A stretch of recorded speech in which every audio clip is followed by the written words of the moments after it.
Sampaloc, Maynila, sapol sa video ang panghampas ng baril ng isang lalaki lasing. Sa isang punto, pumutok pa raw ang armas. Nasa frontline ng balitang yan si Dave Abuel.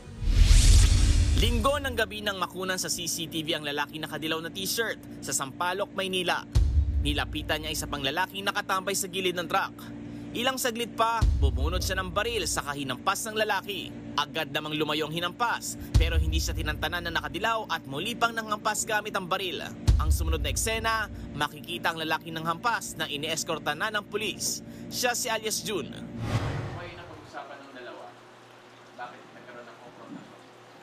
Ang ano lang naman nila ay dala siguro ng kanilang kalasingan at nagkaroon ng hindi pagkakaunawaan hanggang sa nagkaroon na ng pagtatalo. Base sa investigasyon, lumabas na pinapalis ni June ang nakatambay na lalaki. Hindi nakita sa video, pero ayon sa mga pulis, pumutok daw ang baril ng manghampas ng lalaki. Mabuti na lang naawat agad sila dahil saktong may pulis na nakabantay malapit sa pinangyarihan. Bagamat hindi naman tinamaan ng balang biktima, nagkapasa siya sa kaliwang kamay dahil sa panghahampas. Desidido siyang magdemanda. Dapat lang po kasi kung maulit pa po ulit yun. Kung makapiyansa ka naman, makapiyansa ka sinasabi mo, edi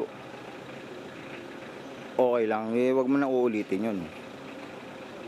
Kaya inano lang kita ngayon para matuto ko malaman mo kung gaano ka ano yung pinaggagawa mo.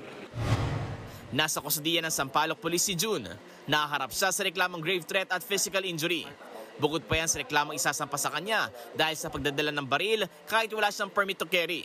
Nagkataon pang may gun ban para sa SONA. Matipid naman ang sagot ni June. Sa korte na po ako masalita, sir.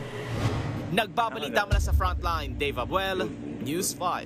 Mga kapatid, Lucy Cruz Valdez po, maging maalam at may pakialam sa mga napapanahong balita sa bansa. Tumutok at mag-subscribe sa News 5 social media pages.